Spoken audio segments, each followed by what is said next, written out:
Vamos a ponerse en contexto. Antes de leer el texto de hoy, el que mandé ayer por WhatsApp, de Génesis 6, versículo 9 en adelante, donde tenemos el relato del diluvio, vamos a colocarnos otra vez, empezando desde el principio. Génesis 1. Ahí tenemos se nos relata la creación de los cielos y de la tierra, de todas las cosas del universo entero, por medio de un Dios personal. Por lo tanto, vimos, entre muchas implicaciones que eso tenía, que vivimos en un mundo moral. Y hay un Dios, un creador, un ser personal ante el cual todos vamos a tener que rendir cuentas. No vivimos en un mundo impersonal, vivimos en un mundo moral. Hay un Dios que ha creado todas las cosas con un sentido, con un propósito, que va a demandar cuentas de sus criaturas. El relato de Génesis también nos presenta al hombre como la creación especial de Dios, hechos a imagen y semejanza de Dios y representando a Dios delante de toda la creación de una manera única. Es el único ser creado a imagen y semejanza de Dios, quien representaría a Dios, quien llevaría a cabo una tarea en nombre de Dios, que era la de sojuzgar y gobernar y someter la creación. Dios creó al hombre y a la mujer para que fueran sus representantes, para que sometieran a la creación, para que gobernaran, para que se multiplicaran, para que extendieran los límites de ese jardín en el cual Él los había colocado, hasta que extendiera todo, hasta que ocupara todo el mundo. La intención de Dios, el propósito de Dios, era llenar la tierra de hombres y mujeres creados a imagen de Dios, estableciendo una sociedad perfecta en medio de la cual Él caminaría con los hombres y todo sería para felicidad eterna, deleite y gozo de Dios. Ese era el propósito de Dios. Y Dios hizo un pacto con el hombre. Dios colocó al hombre en el jardín para que lo trabajara y lo sometiera, pero también entró en pacto con él, como vimos, con Adán. Y le dio una ley y le dijo: si tú obedeces, tú vas a ser bendecido y vas a vivir eternamente bajo mi bendición. Pero si desobedeces, tú vas a recibir las consecuencias y vas a morir. Así que estas eran las reglas, era como Dios había dispuesto todas las cosas. Y el fin de Génesis 2 es muy bonito. El hombre y la mujer unidos van a vivir para la gloria de Dios, teniendo hijos y creando una sociedad perfecta y Dios caminando con ellos. Pero la historia se tuerce. Entra en escena un tentador que seduce y engaña a Eva. La hace dudar de la palabra de Dios, le hace cuestionar el carácter de Dios y desobedece a Dios tomando de aquel fruto que Dios había mandado que no tomaran. Toma ella del fruto, se lo da a Adán, él también come y entonces todo cambia. Aparece la vergüenza. De repente el hombre y la mujer que caminaban con Dios tienen vergüenza y han de esconderse de Dios. Aquellos que caminaban con Dios ahora saben que no pueden estar delante de Dios porque hay algo que los separa, y eso es el pecado. Las consecuencias de ese acto, como vimos, son devastadoras. Hombre y mujer expulsados de la presencia de Dios a un mundo hostil en el cual tendrán que sufrir para comer, en el cual van a tener conflictos el uno para con el otro, en el cual al final verdaderamente van a morir. Las consecuencias son devastadoras. Toda la creación ha sido afectada y ha sufrido las consecuencias de ese acto. Pero Dios, mostró su gracia, mostró su misericordia en que antes de expulsarlos del jardín les dio una promesa. Vendrá uno de la descendencia de la mujer que aplastará la cabeza de la serpiente. Va a haber victoria, voy a restaurar todas las cosas. Así que el hombre y la mujer son expulsados del jardín con una promesa. Yo voy a restaurar todas las cosas, voy a resolver lo que vosotros habéis hecho. Y salen, sí, a un mundo hostil, a un mundo en el que tendrán conflicto, pero con una promesa. Y dices, bueno, en medio de la oscuridad hay un destello de luz. Pero ¿qué es lo siguiente que leemos? Un hermano asesina a otro. Caín mata a Abel. Uno de la descendencia de la serpiente, uno de la simiente de la serpiente mata a Abel. Y dices, ya se ha cruzado todo. Pero Dios sigue dirigiendo la historia y da otro hijo a Eva, Set, por medio del cual la línea de la promesa sigue y un Salvador va a venir. Así que vemos una vez más cómo Dios sigue dirigiendo todas las cosas y vuelve a haber esperanza por medio de este hijo de la mujer.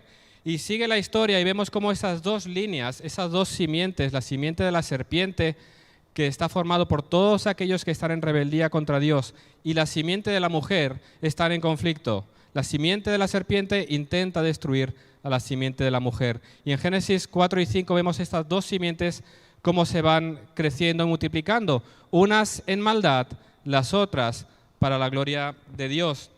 Leemos acerca de la línea de Set, en capítulo 4, versículo 16, cómo después de nacer Enós, hijo de Set, por ese tiempo comenzaron los hombres a invocar el nombre del Señor. Y dices, hay esperanza, hay una línea, hay una descendencia que sigue procurando buscar a Dios y vivir conforme a su voluntad. Bien, no sé si os dais cuenta, esa historia de Génesis, empezamos arriba, cae, parece que remonta, pero vuelve a caer, luego parece que vuelve a remontar, pero vuelve a caer, y va siendo así como vemos hasta final de Génesis 11.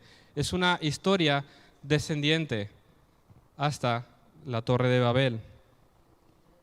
Entonces vemos cómo parece que volvemos a remontar, pero en el capítulo 6, que Gaby nos predicó hace un par de semanas, vemos cómo los hijos de Set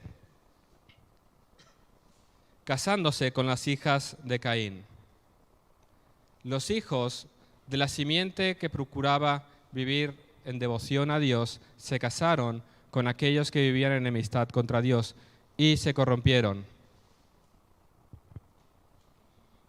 Fue tal la corrupción de la humanidad, cuando estos se empezaron a relacionar y casar con aquellos que rechazaban a Dios, que leemos en el capítulo 6, versículo 5, que vio Jehová que la maldad de los hombres era mucha en la tierra y que todo designio de los pensamientos del corazón de ellos era de continuo solamente el mal.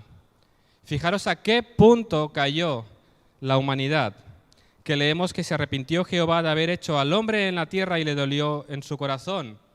Y Dios tomó una determinación. Entonces dijo Jehová, raeré de sobre la faz de la tierra a los hombres que he creado, desde el hombre hasta la bestia y hasta el reptil y las aves del cielo, pues me arrepiento de haberlos hecho. Ese es el punto en el que nos encontramos. Antes de entrar a leer, si me acompañáis, Génesis capítulo 6, versículo del 9 en adelante.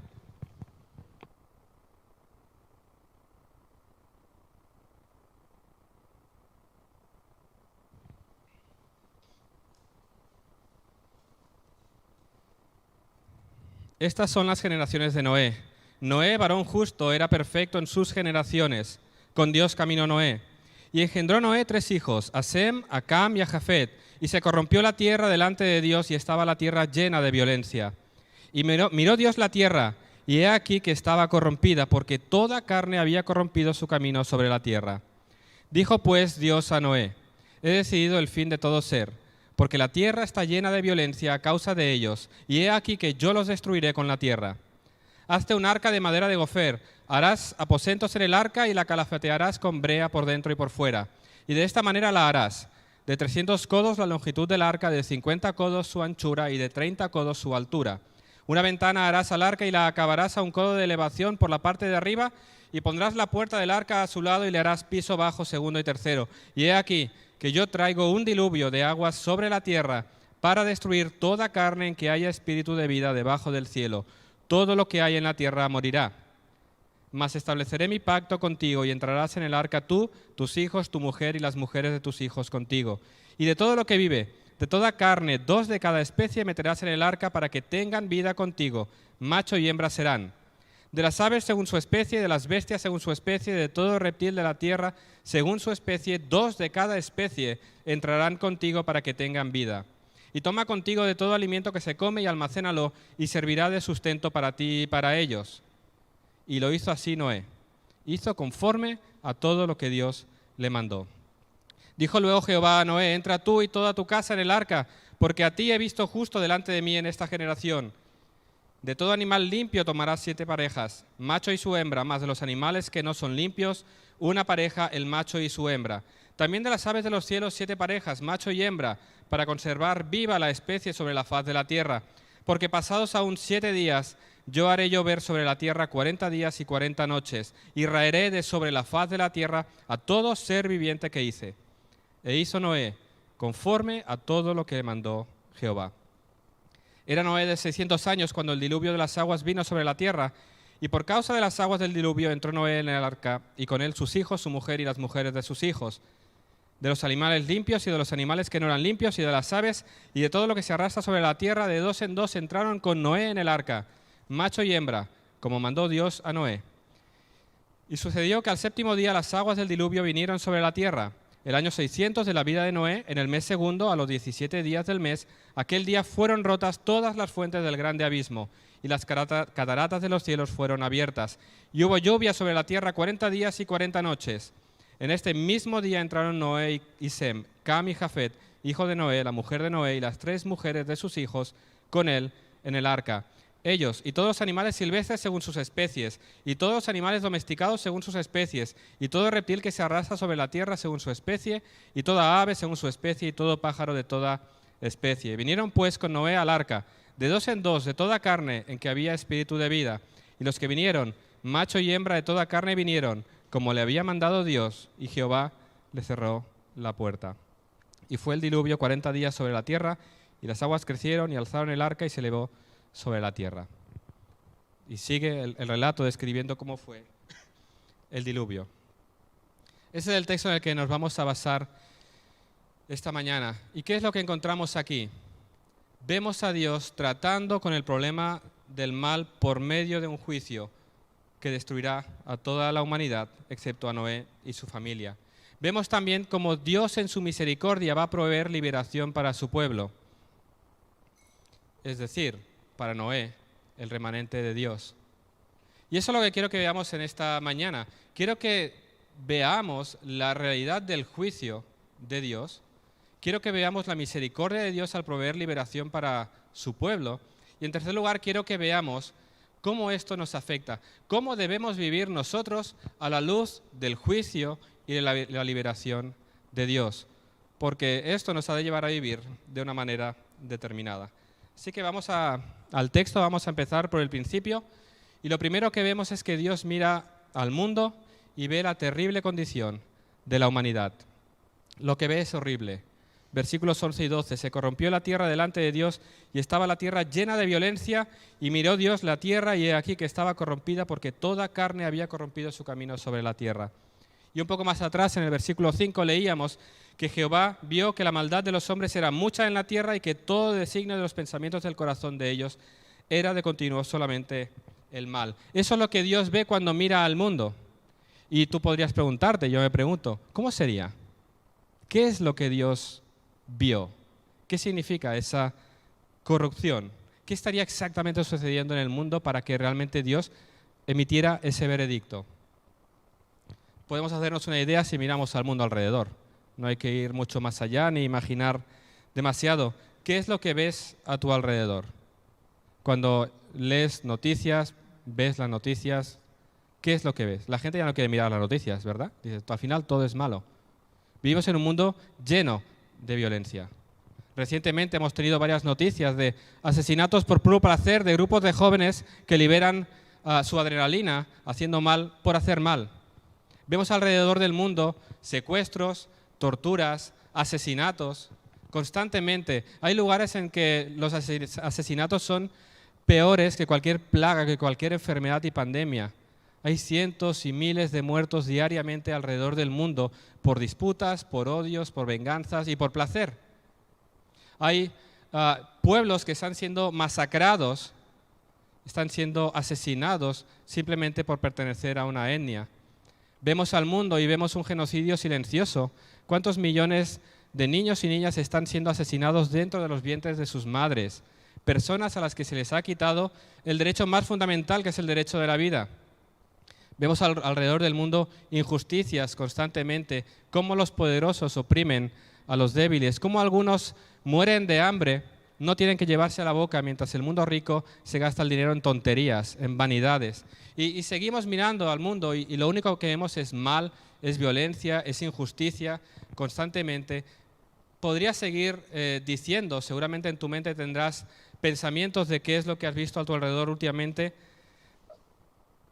Hay esclavitud todavía, escondida quizás, oculta en la prostitución, pero es esclavitud. Hay maldad, hay injusticias. Miras el mundo a tu alrededor y te das cuenta hasta qué punto se ha corrompido el mundo. Podemos hacernos una idea entonces de cómo sería lo que Dios vio al mirar a ese mundo. Y si nosotros lo miramos en nuestros ojos que están un poco velados y vemos este mundo que está podrido, ¿cómo lo ve Dios? Que es perfectamente santo y puro y no tolera ningún mal. El mundo de Noé era un mundo corrupto, lleno de maldad.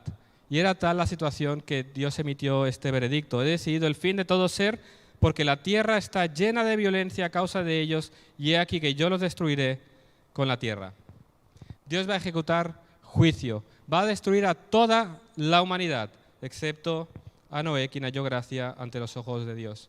Dios va a limpiar el mundo de maldad. No hay opción de arrepentimiento. Fijaos que Dios ya ha decretado: voy a destruir a toda la humanidad, y solo va a preservar a Noé y su familia. No hay opción de arrepentimiento. Dios ya ha decretado toda la destrucción de toda la humanidad. Todo hombre, toda mujer, todo animal sobre la faz de la tierra, toda la creación va a sufrir el juicio de Dios. Ahora, cuando pensamos en Dios ejecutando juicio, el mundo de hoy se horroriza. ¿Que Dios va a hacer qué?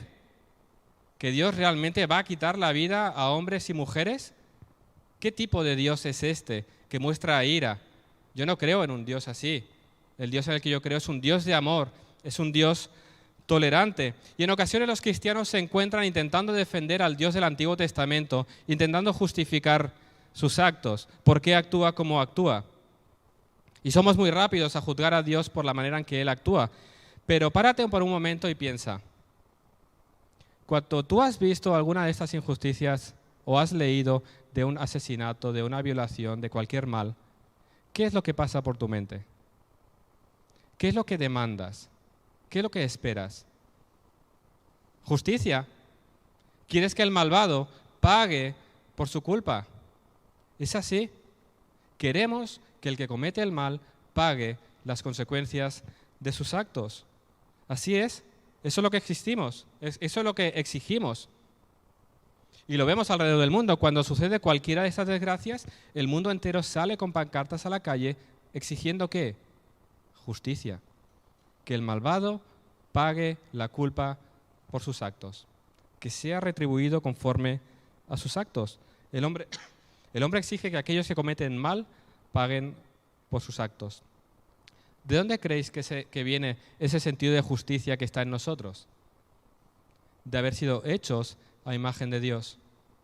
Él es justo.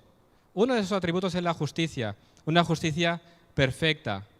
Y nosotros, hechos a imagen y semejanza suya, compartimos este atributo. Por eso, al ver la injusticia, demandamos justicia. Nuestra justicia no es perfecta. Realmente, miramos al mundo y nos damos cuenta que nuestra justicia es en ocasiones injusta. ¿Sí? Hay acepción de personas, hay favoritismos. La justicia humana se puede burlar, se puede engañar, se puede comprar, ¿verdad? Pero no es así con la justicia de Dios. La justicia de Dios es perfecta. En Dios no hay ninguna mancha, no hay ninguna sospecha de que vaya a hacer algo que no sea justo. Su justicia es perfecta. Nosotros en ocasiones tememos cuando hay algún juicio, porque ves al mundo y dices, a ver si el juez, a ver si va a moverse todo conforme a la justicia o va a haber algún truco. Por eso nos gustan las series de abogados. Aunque veas claro el delito, vamos a ver cómo acaba. Así es la justicia humana, pero la justicia de Dios no es así. Es perfecta, no hay sospecha, no hay favoritismos. Dios es aquel, como dice Pedro, que sin acepción de personas juzga según la obra de cada uno. No hay favoritismos. Dios dará a cada uno el pago por sus actos y su justicia es perfecta. Por lo tanto, Dios va a ejecutar un juicio justo a un mundo pecador. Nadie puede acusar a Dios de injusto. Él dijo, pecad y moriréis. Le dijo a Adán, si desobedeces, tendrá consecuencias. Él ha establecido las leyes. Él es el Dios santo. Aquel que hace el mal ha de rendir cuentas delante de Él. Por lo tanto, Dios es justo cuando destruye a toda la humanidad. Le da a cada uno lo que le corresponde. Así que por medio del diluvio, Dios va a purificar el mundo, lo va a limpiar de toda la maldad. Dios va a hacer una reversión de la creación. Ese caos que se convirtió en orden va a volver a ser algo sin forma cuando las aguas llenen toda la tierra, para volver a crear de nuevo, para renovar todas las cosas. Dios va a inundar todo el mundo para que todo hombre se ahogue. Y fijaros que digo todo el mundo. Y no voy a hacer un estudio de esto porque quizá nos llevaría un rato más, pero hay quienes piensan que el diluvio fue algo local, focalizado en aquella zona. Pero hay un problema con ello, porque Dios dijo que iba a raer de sobre la faz de la tierra a todo hombre y mujer. Por lo tanto, es necesario que toda la tierra sea inundada. En segundo lugar, si las aguas solo van a ocupar un lugar determinado, ¿para qué construir un arca? Me voy a otro lado donde ya no va a llover. Y luego hay evidencia, si investigáis, de cómo las aguas realmente ocuparon toda la tierra. Así que Dios mandó aguas para inundar toda la tierra y quitar la vida a todo lo que había sobre la tierra, a excepción de Noé y su familia. Dios ejecutó juicio.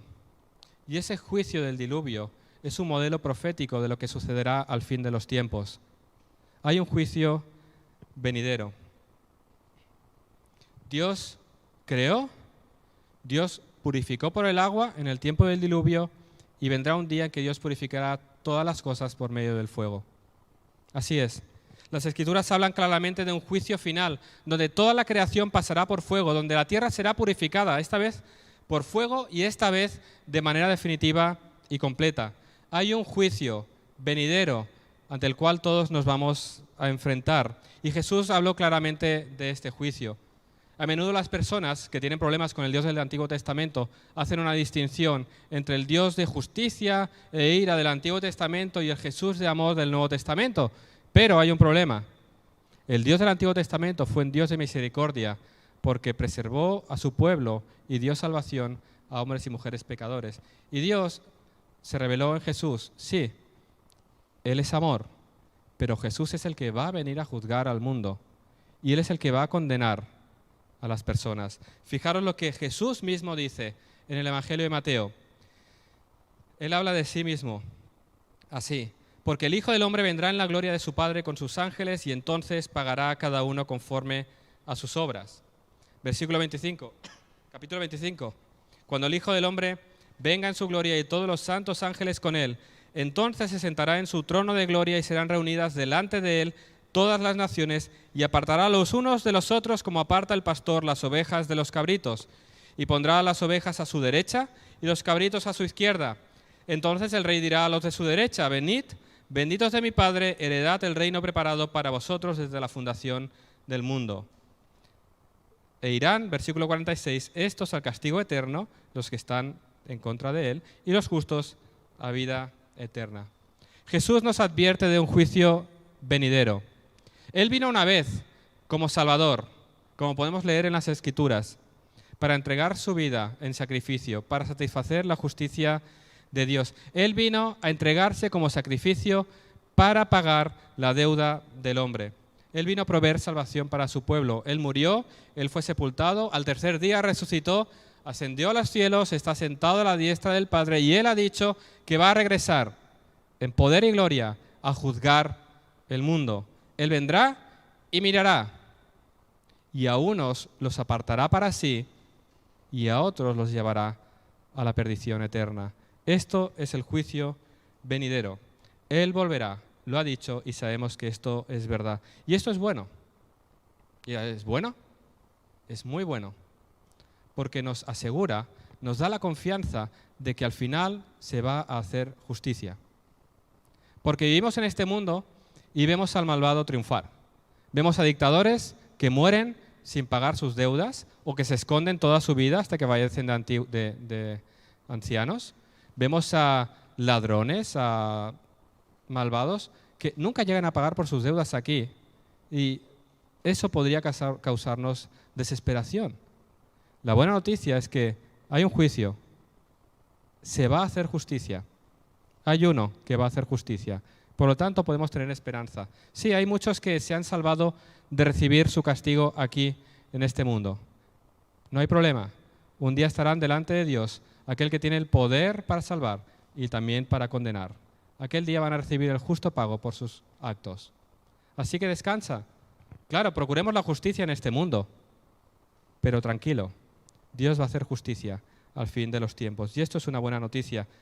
Si Dios no hiciera nada con el mal, si Dios no castigara al malvado, si Dios no ejecutara juicio, ¿qué tipo de Dios sería y qué tipo de mundo sería este en el que el malvado podría hacer lo que quisiera? No habría freno para el mal.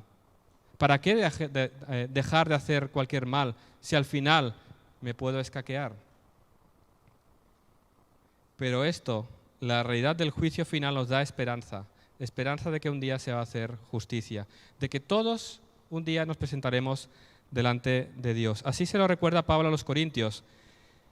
Él dice, es necesario que todos nosotros comparezcamos ante el tribunal de Cristo para que cada uno reciba según lo que haya hecho mientras estaba en el cuerpo, sea bueno o sea malo. Un día te presentarás ante el tribunal, no como testigo, no como jurado, sino como el que está siendo juzgado delante de Dios. Y aquel día no va a haber una investigación a ver qué es lo que has hecho, ¿no? Lo que vemos en las series de abogados, que se aportan pruebas por aquí, pruebas por allá, vamos a investigar. No, aquel día no hay un juicio en ese sentido. En ese día hay una declaración pública por parte del juez. Culpable. Si tú persistes en tu pecado, si tú persistes en tu rebeldía contra Dios, si tú persistes en tu ignorancia a Dios, si tú lo rechazas en esta vida, ignoras el evangelio que está siendo predicado, si tú no vienes a él, aquel día, delante del juez, escucharás unas terribles palabras. Culpable, al fuego.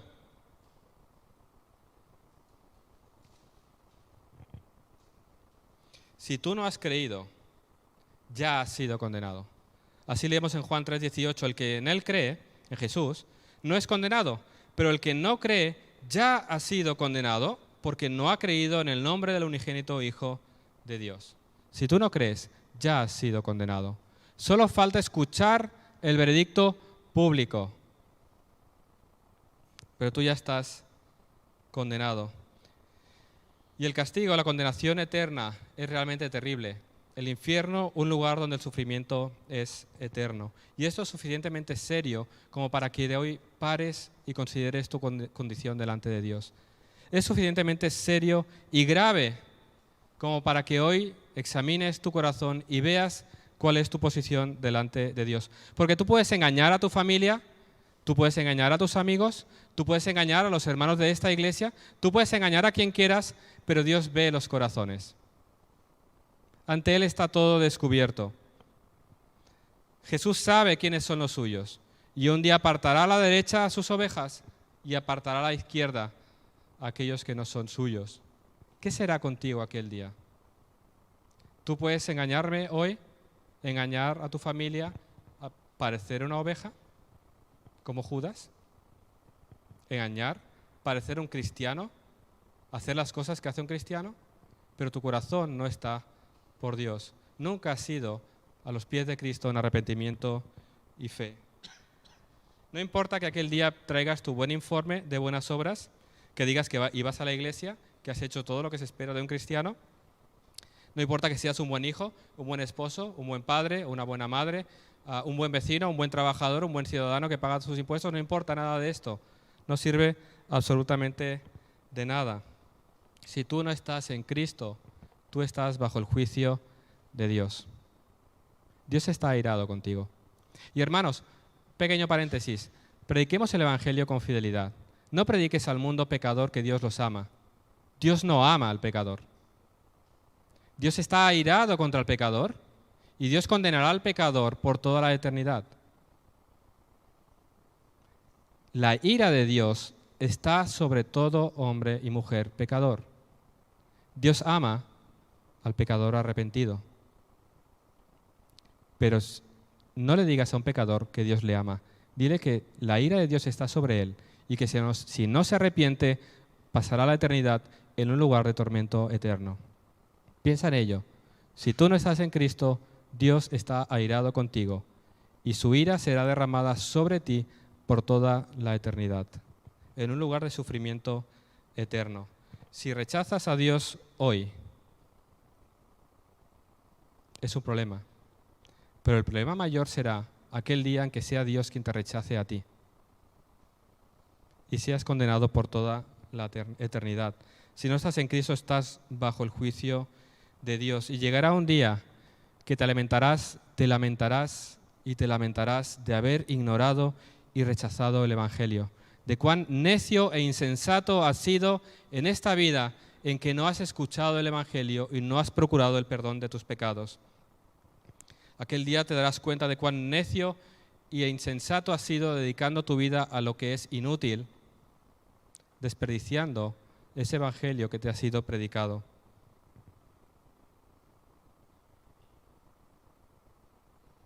El día que estés delante de Él y te des cuenta de que todo lo que te hemos predicado es verdad, vas a lamentarte, pero será demasiado tarde. La puerta del arca se habrá cerrado. Hay un momento en que la puerta se cierra. Los salvos están dentro, el resto está condenado. Aquel día todo el mundo se dará cuenta de que Jesús es el Señor, pero unos lo dirán desde dentro del arca y los otros lo dirán desde fuera del arca. Unos con alegría, otros con dolor y lágrimas. Esa es la realidad. Un día la puerta se cerrará. Esa puerta de la provisión de Dios para salvación del hombre será cerrada y quedarás fuera y perecerás bajo la ira de Dios. Y quizás estás aquí hoy y dices, tonterías. Esto nunca va a suceder. Y luego irás a vivir tu vida como la seguías viviendo cuando termine este culto y seguirás haciendo tus cosas. Mira, los vecinos de Noé hicieron lo mismo. Así lo dice Jesús. Leemos en Mateo 24, 37, 38. Dice, mas como en los días de Noé, así será la venida del Hijo del Hombre. Porque como en los días antes del diluvio estaban comiendo y bebiendo, casándose y dándose en casamiento, hasta el día en que Noé entró en el arca. Y no entendieron hasta que vino el diluvio y se los llevó a todos. Así será también en la venida del Hijo del Hombre. Así será, como en los tiempos de Noé. Estarás haciendo tu carrera, a la que le dedicas todo tu tiempo y todos tus esfuerzos para sacar una buena carrera y tener tu buen trabajo. Quizás estás trabajando arduamente, dedicando todo tu tiempo, todos tus esfuerzos a tu trabajo, ya sea para tu propia empresa o para otros. Estás dedicando toda tu vida y tus esfuerzos a tu trabajo, o quizás estás viviendo para los placeres, lo que sea. La realidad es que estás viviendo para ti y a tu manera, y así será hasta el día en que las puertas se cierren y aquel día entenderás. Como leemos aquí, dice, no entendieron hasta que vino el diluvio. El arca estuvo allí 120 años. Es cierto que a Noé no se le dijo que predicara el Evangelio, no se le dijo que predicara arrepentimiento. El mandamiento a Noé fue, construye un arca. No había un mandato de predicar. Cierto es que si alguien le preguntara le diría, pero no tenía el mandato de predicar. El decreto ya estaba hecho. Nosotros predicamos el Evangelio desde este púlpito. Cada domingo el juicio de Dios viene. Escucha antes de que sea demasiado tarde, porque el día que entendieron lo que estaba sucediendo, la puerta ya estaba cerrada. Piensa en ello hoy y busca a Cristo hoy. Hoy es día de salvación. La puerta está abierta. Cristo puede ser hallado. Ven a Cristo en arrepentimiento y fe. Confiesa tus pecados, confiesa tu miseria. Ven a Él reconociendo que eres un miserable pecador y que necesitas el perdón de pecados. Que has vivido insensatamente, neciamente, de espaldas a Él toda tu vida, ya sea en todos actos vergonzosos o quizás en tu propia justicia. Reconoce delante de Él tu pecado, arrepiéntete y descansa en la provisión de salvación de Dios, que es Jesús. Hazlo antes de que sea demasiado tarde.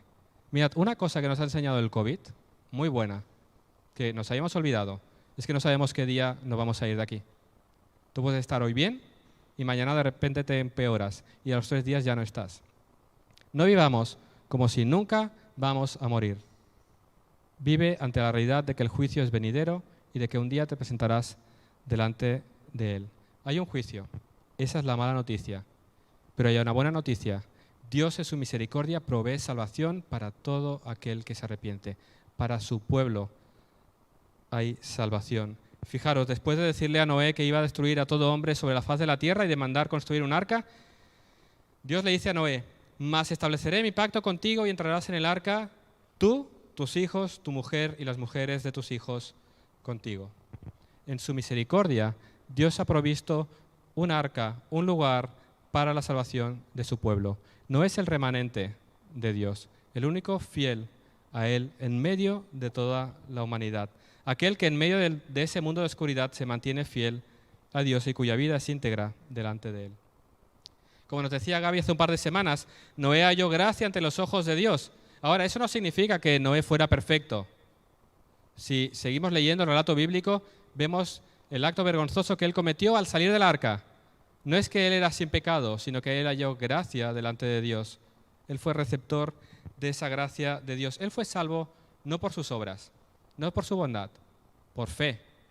Así lo dice el autor de la carta a los Hebreos. Capítulo 11, versículo 7. Por la fe Noé, cuando fue advertido por Dios acerca de cosas que aún no se veían, con temor preparó el arca en que su casa se salvase, y por esa fe condenó al mundo y fue hecho heredero de la justicia que viene por la fe. Noé le creyó a Dios de que vendría un juicio. Noé le creyó a Dios de que habría salvación para él. Noé le creyó a Dios. Y esa fe fue demostrada con obras. Él le creyó y se puso manos a la obra a construir un arca. Emprendió esta gran empresa de construir un gran arca que debía servir para protegerlos a él y a su familia. Su fe se demuestra en el hecho de que, aunque humanamente no tenía sentido lo que iba a hacer, él lo hizo. Como hemos leído en Hebreos, él fue advertido por Dios acerca de cosas que aún no se veían. Él no había experimentado un diluvio, que toda la tierra se va a llenar de agua, que va a caer agua de arriba y de abajo y que esto va a ser anegado, que construya un arca. Humanamente no tenía sentido. ¿Quién iba a creer algo así? Es una locura. Yo me imagino a los vecinos de Noé cuando pasaban por allá, este se le ha ido. Este está aquí construyendo esto y esto se va a llenar de agua, esto no ha pasado nunca. Esa es la cuestión. Esto no ha pasado nunca.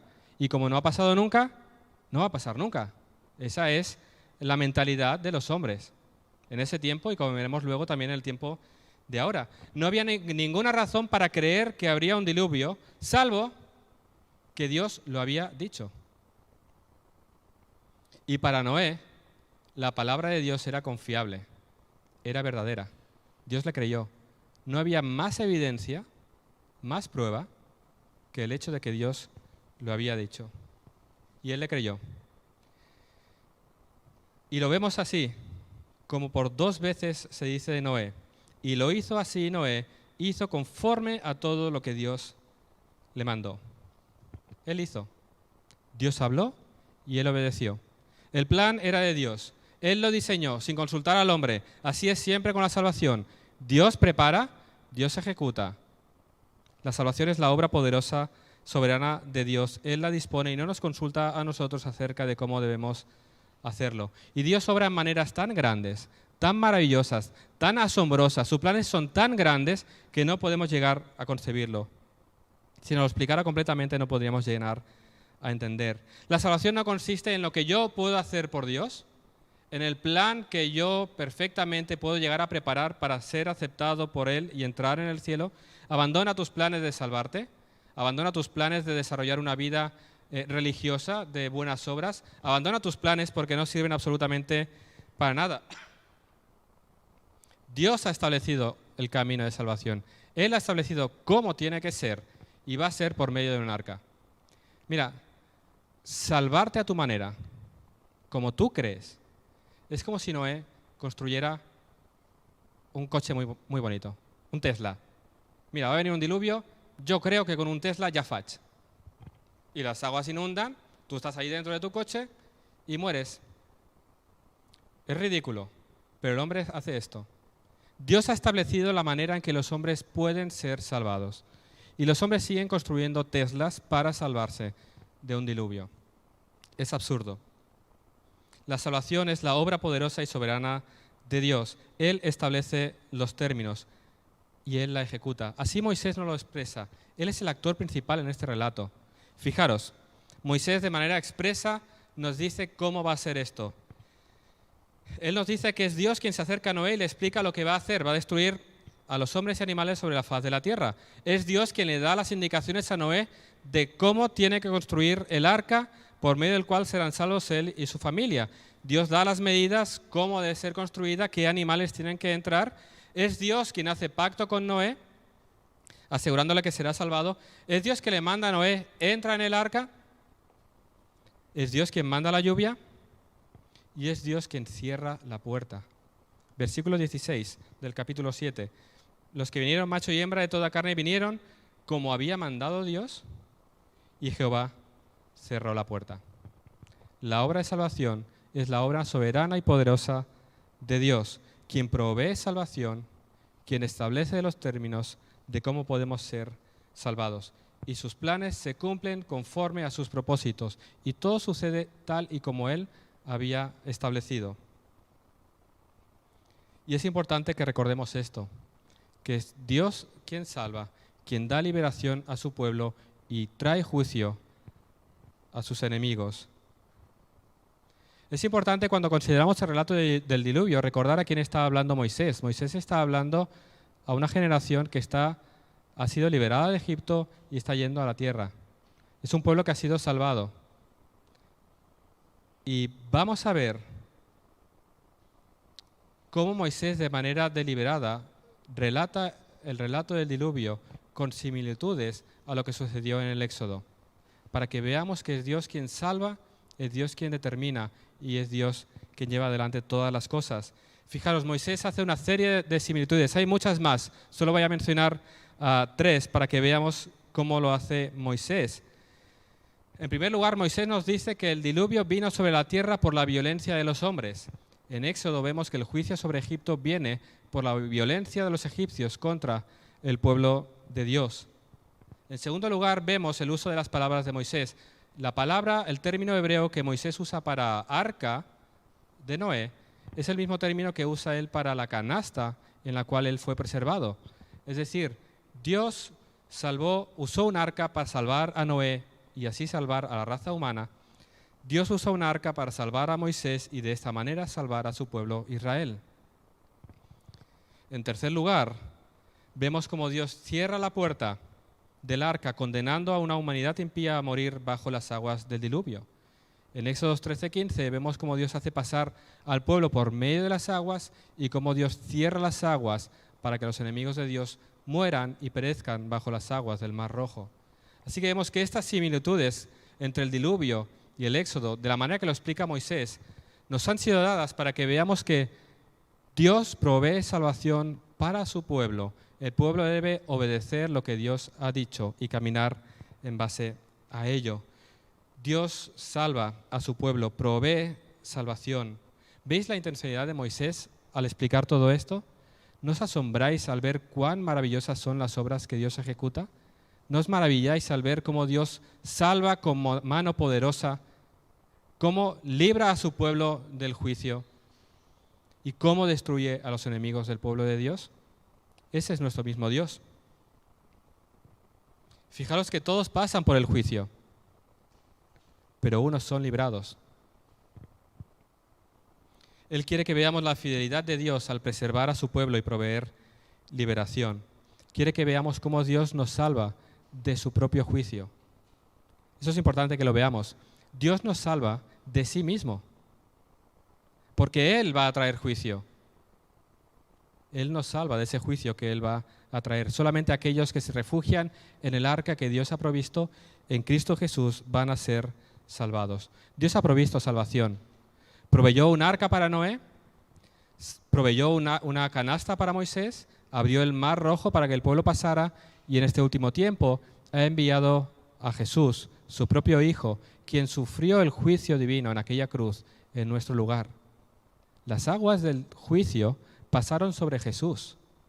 Él sufrió toda la ira divina para que tú y yo fuéramos librados.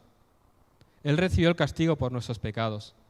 Él recibió toda la justicia de Dios. Él fue clavado en aquella cruz por Dios mismo para pagar nuestra deuda, para traer salvación a nosotros. El justo murió por nosotros. La salvación es gratuita, es por gracia, pero el coste fue la sangre de Jesús. Dios entregó a su propio Hijo, quien se encarnó, la única persona verdaderamente justa sobre esta tierra, en quien no había pecado ni mancha alguna. Y Él, el justo, tal como profetizó Isaías, fue herido por nuestras rebeliones, molido por nuestros pecados, el castigo de nuestra paz fue sobre Él y por su llaga fuimos nosotros curados.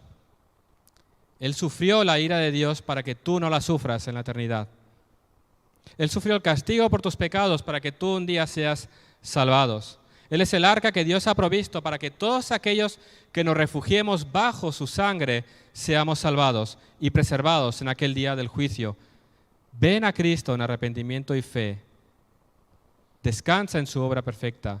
Cree en Él y serás salvo. Es todo lo que hay que hacer. Así lo dice Pablo a los romanos. Si confesares con tu boca que Jesús es el Señor y creyeres en tu corazón que Dios le levantó de los muertos, serás salvo. Ven a Él hoy en arrepentimiento y fe, porque hay salvación para su pueblo. Esa es la buena noticia. Por eso, como cristianos, no tenemos miedo al juicio. No tememos. ¿A qué debemos temer si estamos en el arca? Si estamos en Cristo. Las aguas del juicio, el fuego del juicio vendrá sobre este mundo.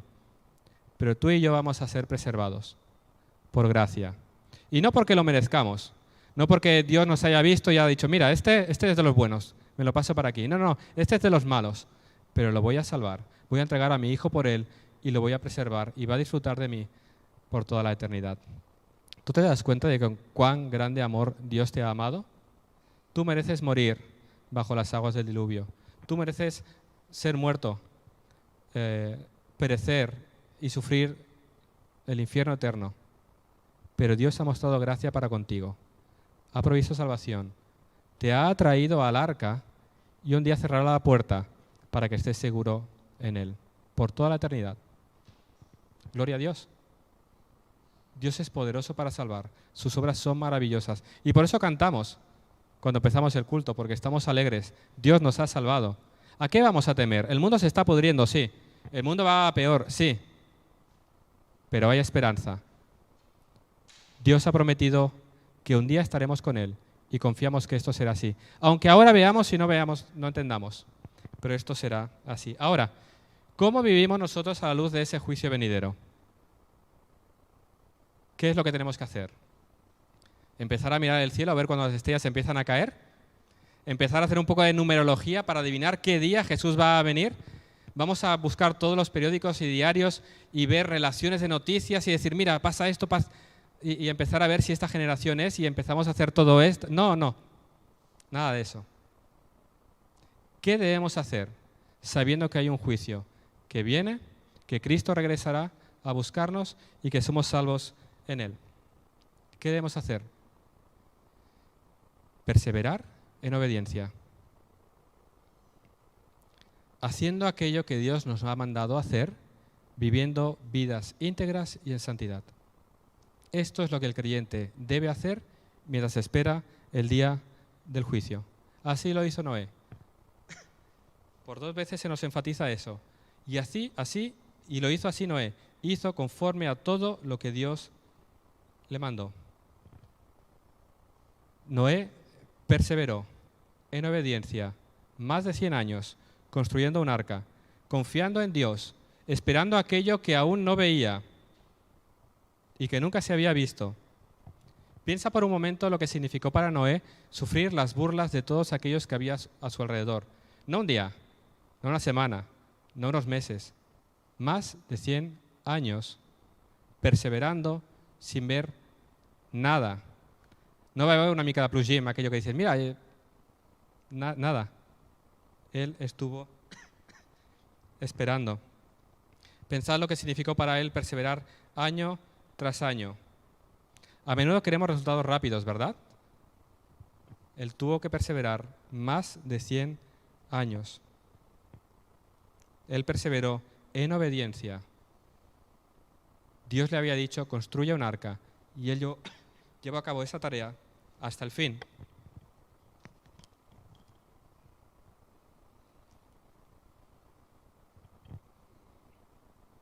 Nosotros hoy estamos esperando ese juicio. Y muchos pueden burlarse al ver de que Cristo no regresa. Y pueden decir que estamos locos. Y podemos desanimarnos. Así sucedió a los creyentes del primer siglo.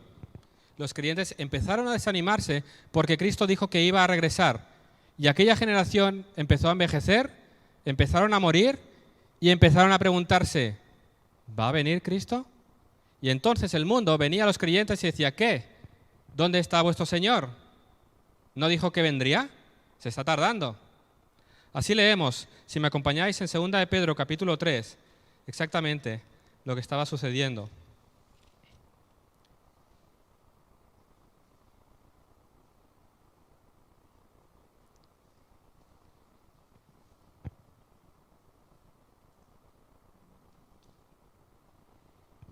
Segunda de Pedro capítulo 3, versículo 3 en adelante. Sabiendo primero esto, que en los postreros días vendrán burladores, andando según sus propias concupiscencias y diciendo, ¿dónde está la promesa de su advenimiento?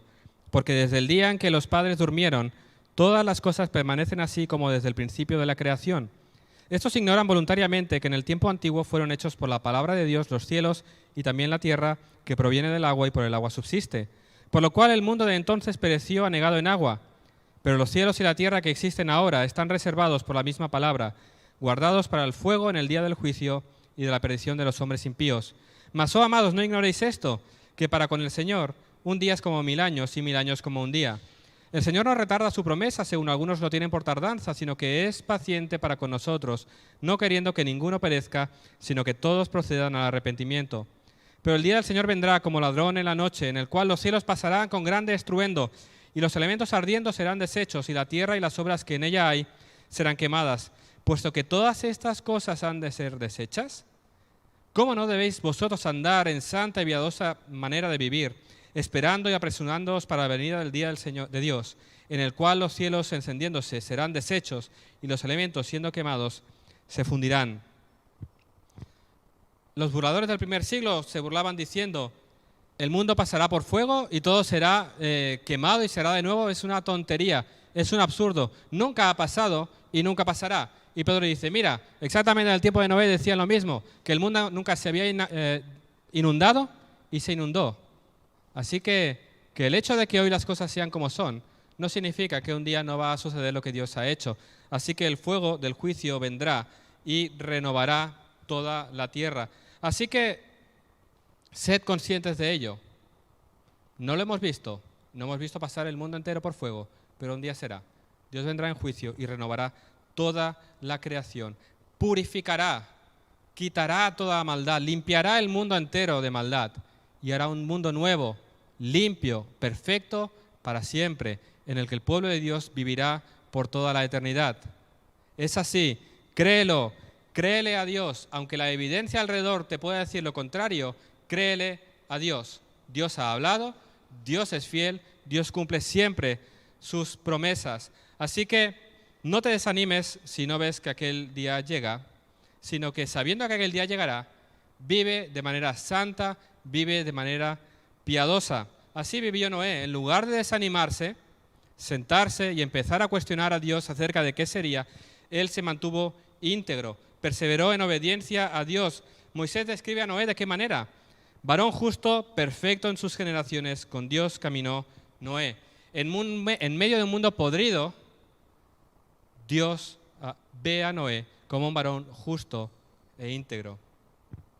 Perfecto. No en el sentido de que no había pecado en él, como decía antes, porque veremos luego más adelante cómo él comete un acto vergonzoso, sino perfecto en el sentido de que no había nadie como él en el mundo. Solo él caminaba con Dios, solo él buscaba a Dios, solo él adoraba e invocaba el nombre de Dios, solo él vivía de una manera santa y piadosa. Él brillaba como un faro en medio de un mundo perverso y oscuro. Él se mantuvo íntegro. Al cabo de los años iban pasando y él se mantenía firme delante de Dios. Y así somos llamados tú y yo a vivir, creyéndole a Dios, creyendo que vendrá un juicio, creyendo lo que Él nos va a librar por medio de Cristo y viviendo en santidad. Aunque el mundo alrededor se burle de ti, aunque el mundo alrededor cuestione tu fe, aunque el mundo alrededor te procure hacerte dudar acerca de la verdad, créele a Dios. Como prometió, Cristo regresará en poder y gloria. Tú y yo caminamos como ellos, esperando aquello que aún no se ve. Creyendo eso, persevera en la fe. Guarda los mandamientos. Procura una vida íntegra y santa delante de Dios. Sabiendo que el Señor está cerca, santifícate, límpiate, purifícate. Pide al Espíritu Santo que te haga más y más como Cristo. Hemos sido salvados para eso. Pedro hace una similitud entre el diluvio y nuestro bautismo. Por medio del diluvio, Dios purificó el mundo para que Noé entrara a vivir en un mundo nuevo. El bautismo simboliza la limpieza de nuestros pecados y una vida nueva en Cristo. Dios ha perdonado nuestros pecados. El bautismo significa esa limpieza de nuestros pecados y hemos sido renovados para vivir conforme al carácter de Cristo. Así que, mientras Cristo regresa, procura una vida santa. En medio de este mundo oscuro, en medio de este mundo podrido, procura esa santidad que Dios demanda de nosotros. Lucha contra el pecado. Procura ese carácter de Cristo. Noé perseveró en una vida de santidad, de obediencia, haciendo lo que Dios le había mandado, la construcción del arca. Tú y yo esperamos el juicio. Persevera. Cristo también nos ha dejado una tarea. Predicad el Evangelio a todas las naciones, haciendo discípulos. ¿Cómo la realidad del juicio venidero mueve tu corazón cuando ves a aquellos que están a tu alrededor que no están en Cristo? ¿No sientes compasión por ellos? Cuando los ves bien ocupados en sus trabajos, en sus estudios, en sus vidas, sabiendo que un día el juicio de Dios caerá sobre ellos, ¿no sientes compasión hacia ellos? Ve y predica el Evangelio. Sigue cumpliendo el mandato que Dios te ha dado. Predica, aunque no veas resultados. Persevera en la predicación del Evangelio para que más hombres y mujeres vengan a los pies de Cristo y puedan experimentar este perdón. Predica el Evangelio confiando en que Dios es poderoso para salvar, que aún hoy los hombres y mujeres se pueden arrepentir y venir a Cristo. No descuides tu llamado. Cristo regresará a juzgar al mundo. Predica el Evangelio y vive para la gloria del Señor, porque Él está cerca. Amén. Señor, venimos delante de ti, maravillados, Señor, por cómo tú obras, de qué maneras tan maravillosas tú traes salvación para tu pueblo. Y te pedimos, Señor, que tú seas glorificado en medio nuestro. Vemos, Señor, cómo tú has obrado en el pasado, cómo tú castigas al malvado, cómo tú haces pagar a cada uno según sus obras, pero también, Señor, cómo tú provees salvación para tu pueblo. Y por eso, Señor, te alabamos, te bendecimos y reconocemos, Señor, que tú eres grande y tú eres poderoso para salvar, que tú eres un Dios de gracia, Señor. Vemos cómo tú nos has salvado, cómo tú has provisto esa salvación, cómo tú has tratado con nosotros sin merecerlo, Señor, y no podemos más que alabarte, bendecirte y reconocer, Señor, que tú eres grande. Que toda la gloria sea a ti, en el nombre de Jesús. Amén.